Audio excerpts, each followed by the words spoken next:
part of the Press Play Podcast Network.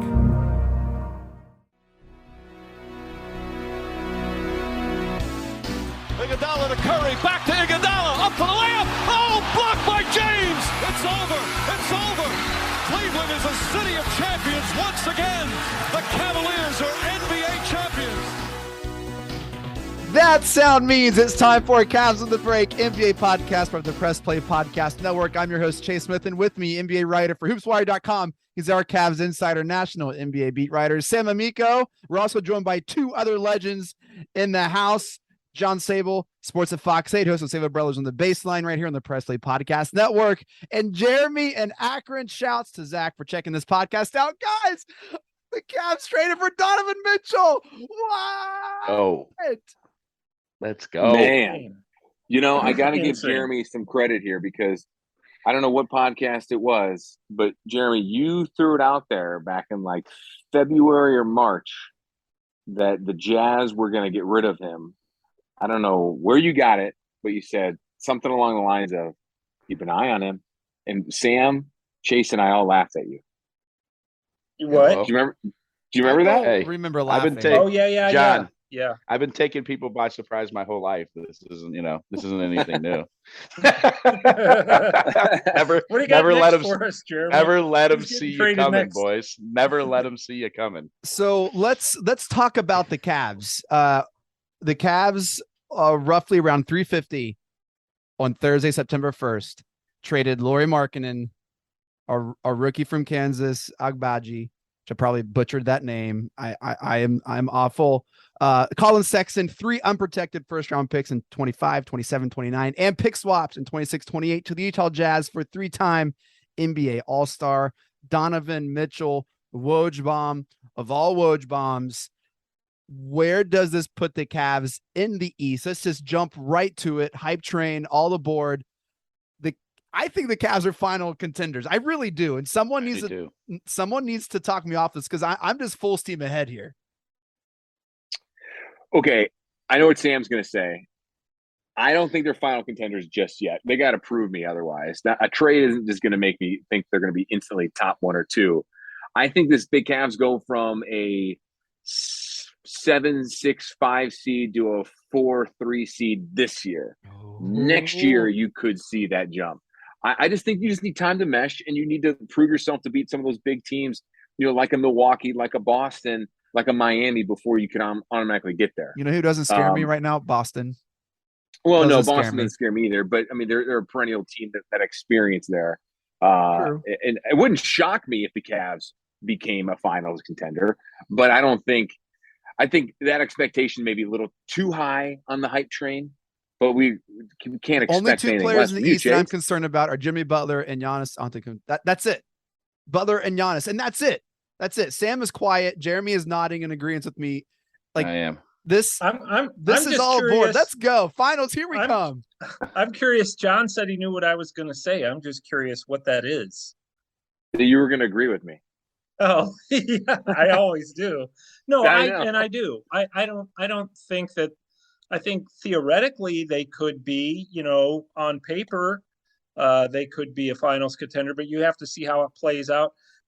I think there's a lot of reason to be very excited about not only this year, but the future, just as we were excited about it before. But guys, look at this. I mean, you're talking about, you have 3 All-Stars now coming back, three returning All-Stars in Mitchell, Garland, and Allen. You have a guy who really has a lot of all-star potential as soon as next season in Evan Mobley. And then, by the way, and I know he hasn't meshed yet, but he's played 19 games. You have a guy in Karis LeVert who scored 42 points in his final game with the Indiana Pacers. So you have a ton of firepower here, and it's going to be up to JB Bickerstaff to figure out how to use all this. I'm sure we'll talk about it, but do you bring LeVert off the bench? Is this the year Isaac Okoro becomes a reliable glue guy? So there's so much at play here. But yeah, I think that they are in the conversation way more than they have been, obviously, at any time without LeBron and probably 30 since the Mark Price, Larry Nance, Brad Daugherty era. they're in the conversation to be a true contender in the Eastern Conference. Obviously, as John just said, these other teams have experience playing together, and that counts for a lot in the playoffs. But the Cavs are just so dynamic that you would think that by the time the playoffs roll around, they have such a nice mix of youth and veterans and stars that if they put it all together, really anything's possible. Well, I'm about to run the hype train right off the track. Let's go, baby. I think they're the second or third best team in basketball right now. Yes! I think this is the third biggest moment in Cavaliers history. I think the first was when we drafted LeBron James. The second is when LeBron James came back. And the third is when we traded for Donovan Mitchell. I agree with Kendrick Perkins. I think the Cavs have the best starting lineup in basketball right now, not next year, not in 2 years. At this moment right now, the Cleveland Cavaliers have the best starting five in basketball. I think that we might even have the best 9 in basketball. I think that the Cavs are going to win 60 games this year. I think we're going to be the 1 or 2 seed in the East. And I think we're going to compete for a championship right now. I think Darius Garland is that good. I think Evan Mobley makes a giant leap, and he is that good. And you just added an all-star 2 guard to go with those guys. And you have the 2 best rim protectors in the East. Tell me what we are missing right now from this team. A wing defender, maybe, but that also could be your guys' guy, Isaac Okoro. I'm pumped. I think we're going to win 60 games. I think we're a contender right now. This is my favorite Jeremy and Akron right here. This is it, I'm laughing. I'm laughing at Chase's reaction when you mentioned Isaac Okoro because we all know Chase Smith is the president and CEO of the Isaac Okoro fan club.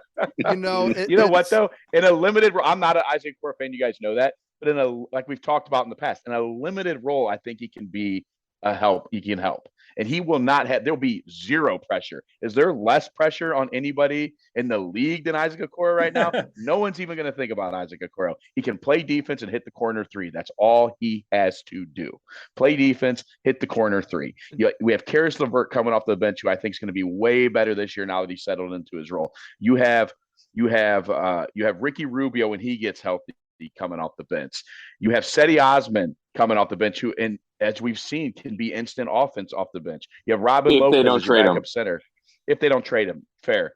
Kevin Love, one of the best 6 men in basketball, still on your squad right now. Did you see the report that from Wendy that when Donovan Mitchell found out that those 4 players were still with the team, he started running around the golf course. He was out freaking out.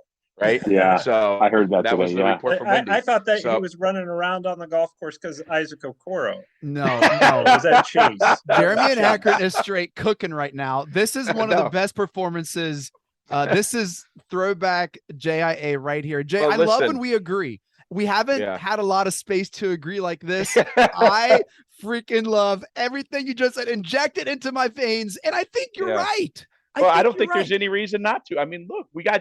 We're the youngest team. We're the youngest team in the league. We have 5 of the best players under 26 in the game right now. They're locked up through 2026. Everybody. This is the core. This is the Golden State Warriors of the East right here. Telling you, man. Let's talk about that because I don't think that we're following any other blueprint in the NBA. No, it's different, and we're breaking molds right now. And I absolutely love that. There's no blueprint. There's no Cavs of the West. There's no, it's just, we have 2 of the best bigs in the game. We have this point guard who he's smooth like Curry, but is a facilitator, can shoot it. And he dynamic. We're a unicorn team with unicorns in it. It's just, there's nothing like it. We're young. We're awesome. And well, look, let me tell you, I'm just so excited right now. If Evan Mobley is what we think he's going to be, which is one of the better 2-way players in the game. Katie bar the door. And we have these guys locked up Mitchell has 3 more years left on his contract. 2026. Yep. Yeah, and that's not including a player option, which he could opt in too. So he's not an unrestricted free agent until after the 2026 season. So contract wise, this is a move. My ears are burning and they're red because I'm just so pumped right now. I think your whole face is red. It's marriage, kids born, Cavs final like, chip, and then this moment right here. This is like this is the elation that I feel. This is huge. Jay, I agree. This is the third biggest moment in Cavs franchise history. And I mean, it might, depending on the success that the team has, this could be maybe higher than, and I know that sounds insane. I think winning with a local guy like LeBron will always be the biggest. But if this brings two championships, if we won a championship post LeBron. Yeah, winning a championship post LeBron. I mean, Kobe Altman will go down as the greatest executive in Cleveland sports history. Period. I mean, now he's looking like one of the best. So let me chime in here real quick. I don't know. I'm not ready to tout this as the third greatest moment in franchise history. Okay. I am. Ourselves, okay. Now, I will say this is one of the three best trades this organization has ever made involving big names. First one being Sean Kemp in 97, and then Kevin Love in 14, and then this Donovan Mitchell in 2022. If they win a title, definitely could be top three. I mean, there's other moments that brought this franchise to different levels way before the LeBron era that would be in that conversation. But I get all that kind of stuff. And I know we're all just talking here, but listen here. You have an opportunity here with this team, and I know you guys are going to agree here. You take a leading scorer of a team that used to be 2 years ago the number one seed in the Western Conference, 3-time All-Star, continue on the rise, a shooting guard that can make, create his own shot, and can score at will. And you pair him with one of the best, if not the best, young point guard in the league in Darius Garland, with those two big guys in Mobley and Allen. You have to make that move. And anyone that was saying that the Cavs gave up too much, they don't know what they're talking about. No. Because as we all know, draft picks don't mean anything. They're hit or miss in a lot of ways. And that's down the road. It's funny. Can we all agree that the city of Cleveland just loves draft picks? Oh my gosh. Way too much. It doesn't matter if we're talking about the Browns or if we're talking about a young prospect with the Indians or Guardians in the past. We love to worry about the future because we're always talking about, waiting for next year because we don't win anything. Well, we won something in 16, and we got to get in that mold. Not us, but fans in the city here got to get in that mold of win now, screw the future if you can win now. And this move is going to do that for them. And you got to make that move. And when it's talk about Colin Sexton, we've all known that this was not a sure thing he was going to come back. Sam, you've been writing about it all summer that he wanted X amount of money. Cavs weren't giving it to him. Ochai Agbaji, it's funny. We were joking at work. I was telling this to a couple coworkers of mine. It took us a week to finally know how to say his name after covering him in the draft. And it took us a week to finally memorize how to spell his name. And now he's gone. But which I still love. More than a week. Still loved the pick. Yeah. We did. Here's the thing about that pick too is the Cavs really never even. I mean, if you really go back, you think, and they loved getting Agbaji where they got him and all that. Don't get me wrong, but they didn't want that pick in the first place. That's why they made that trade, because they thought they were going to the playoffs and they weren't going to have that pick. So, I mean, you gotta factor that in. But I think the biggest thing to me is, you're right, John. You got the draft picks to me mean nothing, because if this team does what it's supposed to do, they're so young that those draft picks probably wouldn't even play. Right.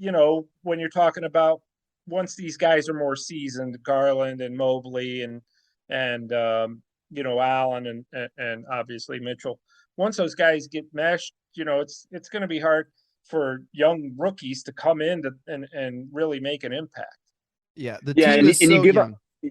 It's so young, and you give up someone in Marketing who's actually killing it right now in Europe. By the way, he's playing his best basketball in his career in the EuroLeague this summer. But you're giving up a guy like that, who, if you think about it, the contract almost helped make this deal, because the Cavs gave him that big deal after that trade for Larry Nance a couple years ago.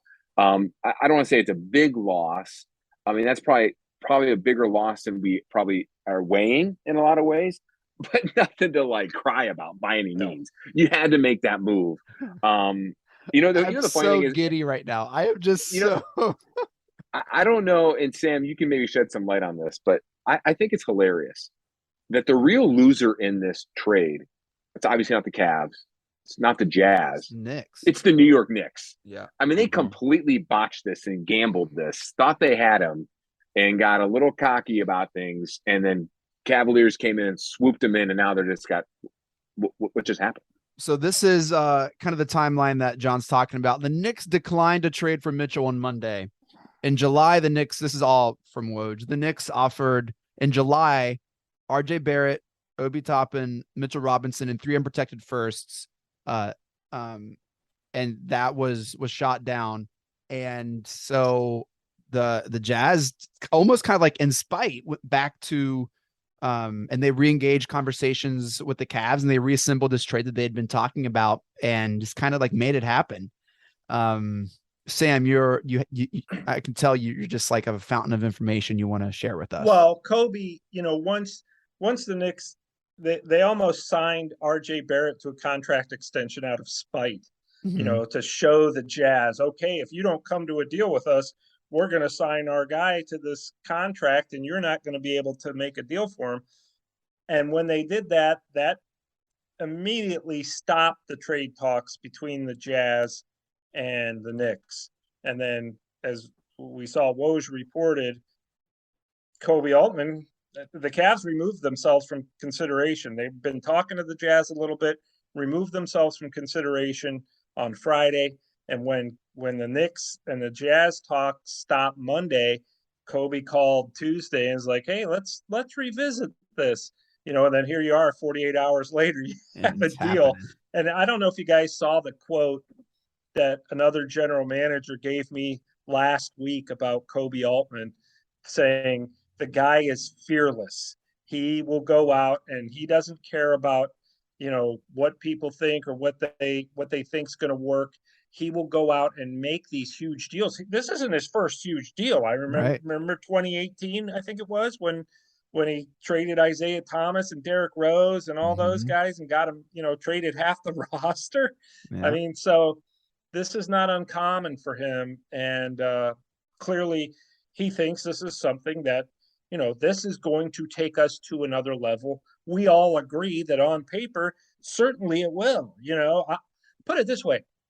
When I came on this podcast, I was really excited for the Cavs, but now I feel like I'm like, mundane compared to you and Jeremy. I feel like, boy, I guess I'm not excited. But no, I think it's a great deal, and I think it's, it does put them in the conversation, which to come out of the East.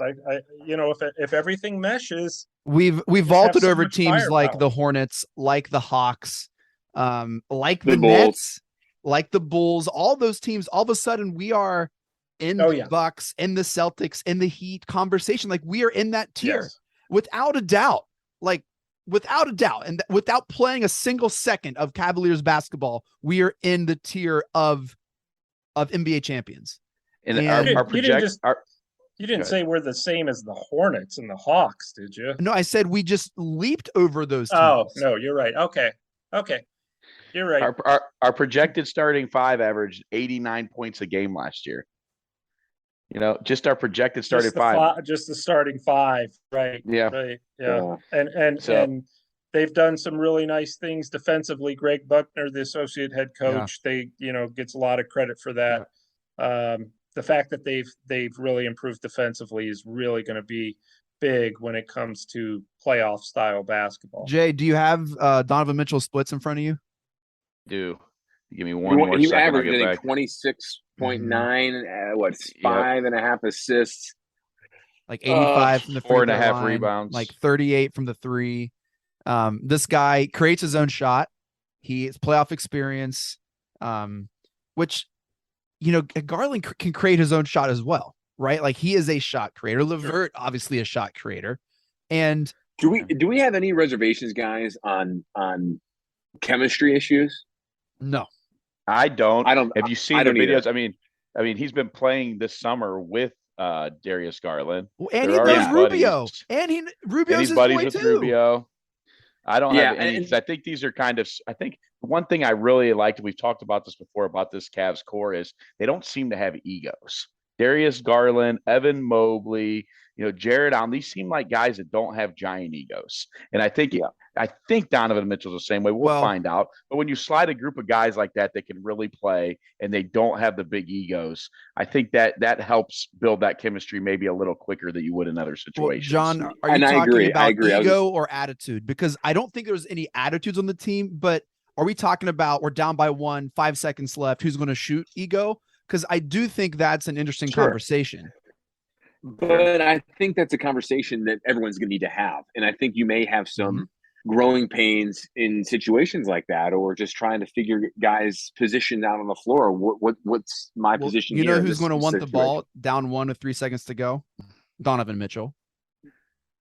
Yeah, and Darius is too. But I think Darius is wired in a way where if he's Mitchell's got the shooting ball, that shot.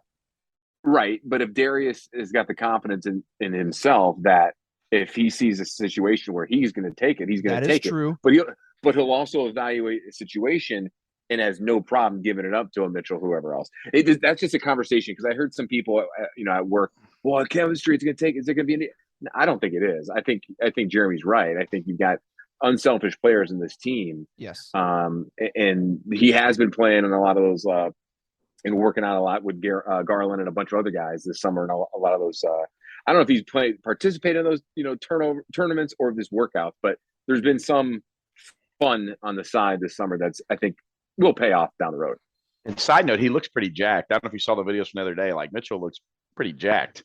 I don't know if that's new or if he's always been that big and I just didn't notice, but he looks great. What a win for the Cavs. Not only did they get an upgraded Sexton at every category, but he's a star in the NBA. He is a marketable. He's got a signature shoe. Star. He's got a signature shoe. It's got a the nickname. Kids love him. His nickname Spider. Spider. He's got a cool nickname. Yeah. If only the Guardians changed their name to the Spiders, this would be more appropriate. Would have been so fitting.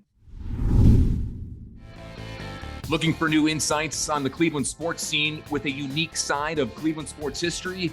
Then you found the perfect podcast. I'm John Sable. And I'm Scott Sable, and we're hosts of the Sable Brothers on the Baseline podcast, a podcast about Cleveland sports, but not your typical podcast about the land's sports teams. Join us as we embark on a journey of sharing a unique and historical side of Cleveland sports history with the help of some former Cleveland sports stars and other historical figures. All right here on the Sable Brothers on the Baseline podcast, part of the Press Play Podcast Network. The R&R podcast going to be rocking and rolling with you because football season is underway. College, Ohio State, the Power Fives, the MAC, the Browns. Michael Regai, are you ready to rock and roll with some football? Kenny, I've been ready. This is our time of year. This is what R&R is all about. We're going to be with you every week. Kenny just said it, Browns, NFL, Ohio State centric. So you got to stay with us all fall and winter long here on R&R. That's right. The Regai and Rhoda podcast coming to you here on the Press Play Podcast Network. Subscribe now and don't miss a show.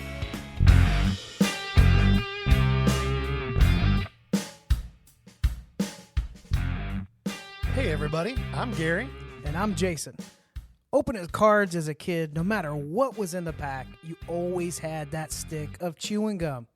Well, it turns out Gary and I opened up a box of 86 Tops last year, and let me tell you, the chewing gum does not age well.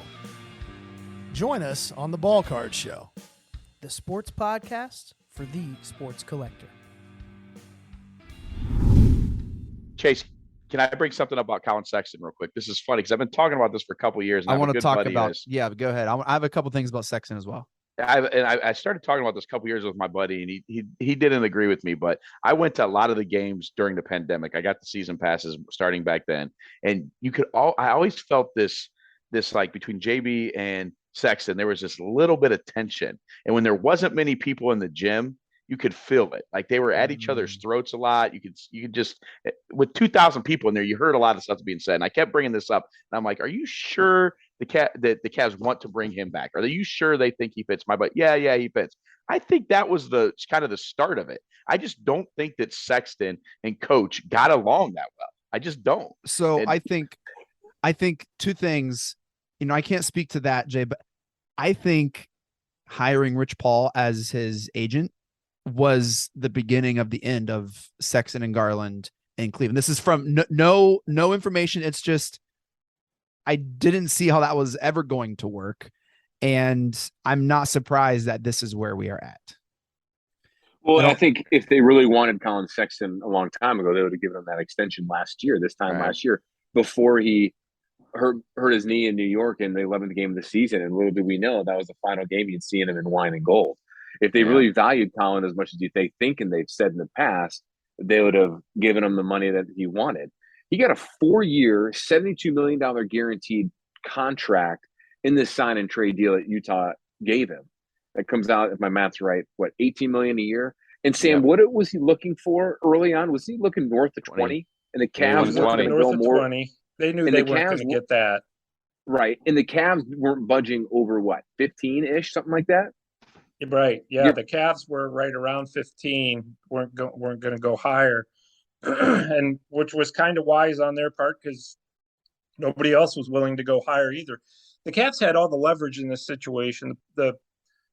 As you said earlier, John, the fact that, he was probably going to have to play this year on the qualifying offer, which it seemed like he was fine with. And then you enter unrestricted free agency next summer, and that becomes a concern if you're the Cavs. We're either going to have to way overpay him in unrestricted free agency, or we're going to potentially lose him for nothing, or we're going to get into one of those big complicated sign and trade things where you're not getting a player back who's like Donovan Mitchell. So, I kind of felt like, when the Cavs and Jazz were talking before, the big thing was Sexton, and I knew Markkanen was brought up a lot, and I knew Kobe was hesitant on Markkanen because who didn't love the triple towers last season, right? Yeah. But you're talking about a player like Lauri Markkanen, who's a nice player and did some very nice things in Cleveland. But you're talking about a guy who's made the All-Star team the last 3 years, is a very dynamic guard and can lift you to new heights with this current core. He's never played with a point guard. He's never played with a point guard like Garland. Never played with a big man with the skills that Mobley has. He's played with Gobert, but very limited offensively. Mitchell had to carry the offensive load a lot in Utah, like a lot. Yeah. And he's going to enjoy not having to create every single play. And I saw whose team is this, John? Whose team is the Cavs right now? Whose team is this? That's important. I still think it's Darius Garland's team. All three are got nodding. that max. Yeah, he got that max deal. They absolutely love him. He's embraced the city, embraced the community here. The entire offseason, he's been on podcasts raving about the city of Cleveland and the organization, saying how this feels like home. The minute he got drafted Needs here, to come on this he podcast. just felt like it. He does. Shameless plug, DG. Have you asked? No, I have not asked. I'm still working on a point guard from the 90s to come on, and I'm working my way through the years. Well, that's a good segue too, because I was texting today with a point guard from the 90s, Craig Elo, and he absolutely loved this deal. He told me that it reminds him a lot of the Kevin Johnson trade in the early 90s. And Sam, you're nodding your head. You remember that? It's in my dribbles. Was it? Hey, okay. yo. I just posted it right before the podcast, so I didn't expect you to read it. That's how good of a reader John is. That's how big of a fan he is. He's tracked your computer and he reads it as you type. You just kind of mentioned for our younger listeners out there, and Sam, you can kind of break down that quick trade, but it was, the Cavs traded away Kevin Johnson, a known commodity point guard, and not at the same skill level as a Donovan Mitchell or someone like this. Who else did the Cavs send there? Was it Mark West? Mark West, yeah. And they got Larry Nance from the Suns, and Mike that Sanders. was that move. And Mike Sanders. By the way, as a kid, I couldn't stand Mike Sanders. I didn't like his game. And then the Cavs picked him over Del Curry in the expansion draft with the Hornets, which was a blown call either on their point. Anyways, I digress. He basically was texting saying that that move back then was a position where that moved the Cavs, that needle, to a perennial playoff team, a team that people around the league took them seriously. And I thought that was a very interesting comparison because it's hard to compare trades from 30 years ago, especially when you have a trade like Larry Nance, who's a big guy, and Donovan Mitchell, who's a guard. But it's very well known and makes a lot of sense. But to answer your question, I know we kind of backtrack, Chase. This is Darius Garland's team, and I think Donovan Mitchell will know that. But back to the attitude thing, these guys are unselfish. I mean, we all see it so far, at least. I think they'll buy into it at some point, if not already. I'm absolutely thrilled. I think it's Darius Garland's team as well, but I do think it's worth keeping an eye on, who gets the ball in the last shot. I do think Garland will, like you said, John, assess and make the best decision, but I think Garland's going to, I think Mitchell's going to expect the ball, and it'll, I don't think it's going to be a bad attitude. And I don't know if you want to call that an ego. We'll see. Yeah, call it whatever you want to call it. You know what I mean? You just got to see where it's going to go. Yep. Here's my question real quick. I'm going to pose this to you three. As we're thinking about this and giving up marketing, do you think the Cavs make another move to get another size? I know they got Brook Lopez. I don't know how much you're going to depend on him. You lose a big in marketing, that was huge because you still have Love. You still got, obviously, Mobley and Allen. But do you still think, Sam, they're missing something there, or they're going to address something in terms of maybe not necessarily a secondary trade, or there's not much left of free agency, and obviously the draft is behind us. But do you see them making some type of move, especially with Chetty Osman? They're at least have been still shopping, but had no takers. Yeah, I think if they do make a move, it would involve Chetty, but I think they're more likely now to just come into camp, see how this plays out, and if they do make a trade, it would probably be clearly, in my opinion, be lower level type of deal that would involve somebody like Chetty, but or maybe Raul Neto or something once Rubio comes back. I think that there's always the possibility you make a low level trade like that. But I think, frankly, if they're going to make another deal, it won't come until the season, until they've seen this play out a little bit. Maybe they might want to grab another consistent shooter from the wing. And can you get that by moving Chetty for a couple picks and then signing a veteran? Yeah. So maybe that's something that they might do, is get, another guy who's kind of like, and I'm not saying he's a target, but a guy like a Wayne Ellington, who's just an older guy, come in, knock down some shots.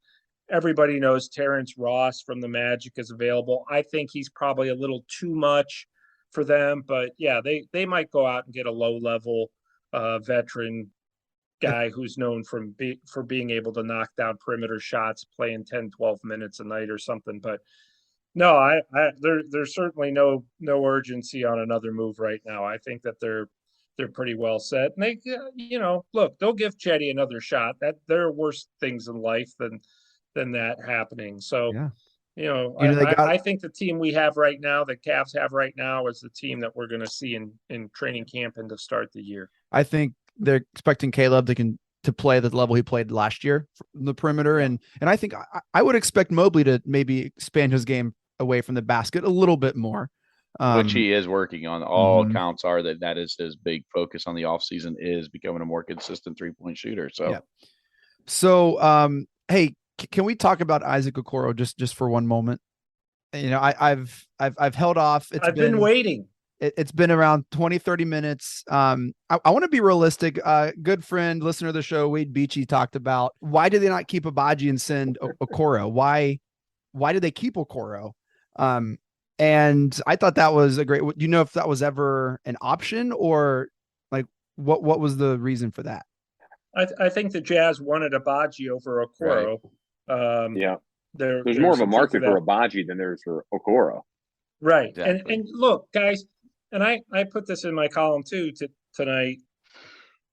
Darius Garland made a huge leap. Obviously, we all saw it from year 2 to year 3. And I think that Isaac Okoro can, you got to give him this season and see what he can do.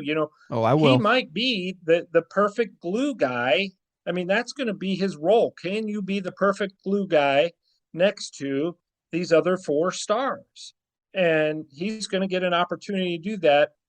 And I really think that a lot of times, we rush a judgment on guys after 2 years. I think a lot of people did that on Garland, and I'm not saying Okoro is going to be an all-star. That's not, I'll that's say not that. what the Cavs even need.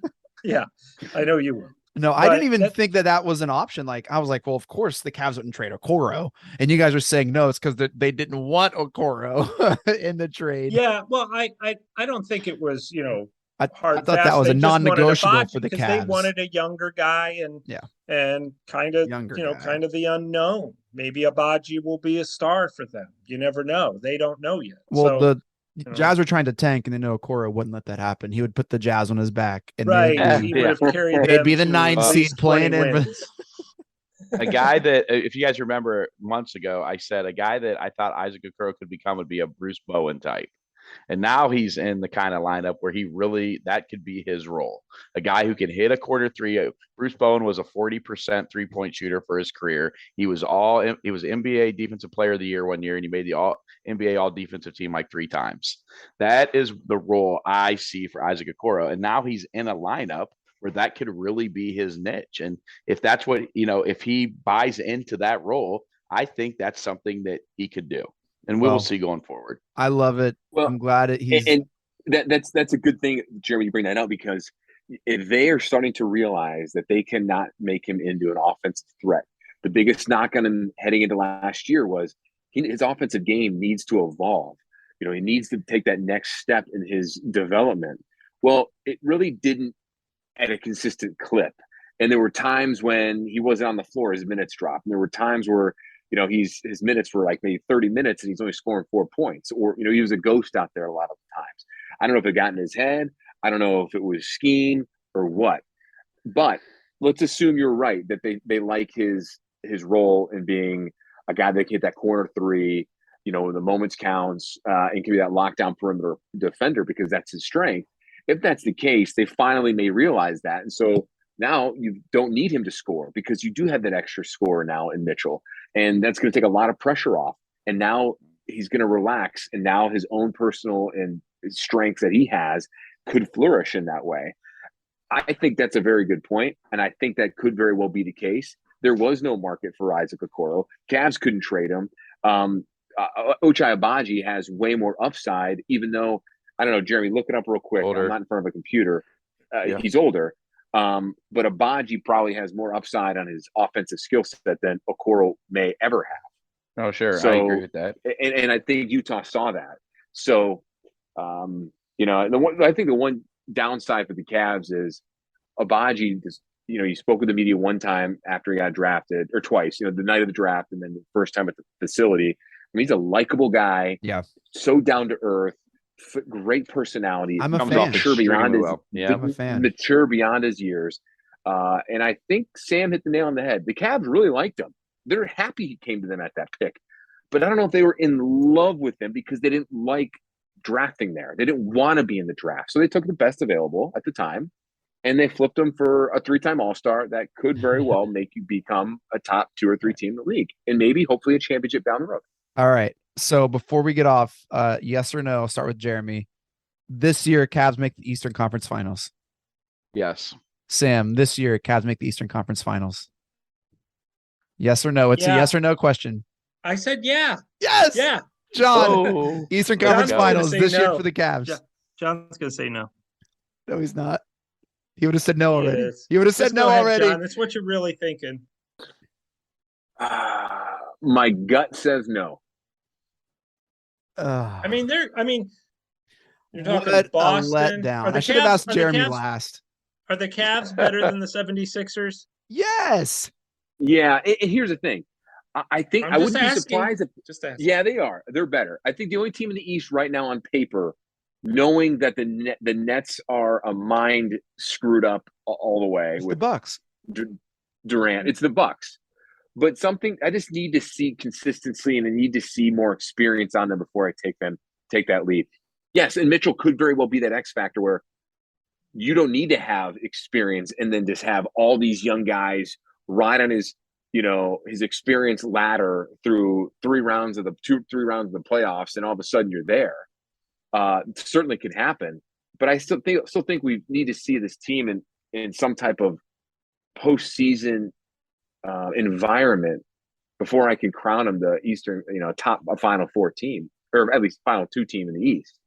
I would like for that to happen. I'm just a little reserved only because of that experience factor. I wouldn't shock me though. I will say yes, the Cavs will be in the Eastern Conference Finals at the end of this season. Well, that does it for this episode of the Cavs on the Break NBA podcast. I had so much fun. I'm still pumped. I don't care what John Sable's heart or gut says. It doesn't matter to me because we are rocking and rolling here in Cleveland. Thank you all so much for downloading and listening. Shouts to the Press Play Podcast Network for making this possible. Make sure to follow us on Twitter at Cavs on the Break. We always follow back.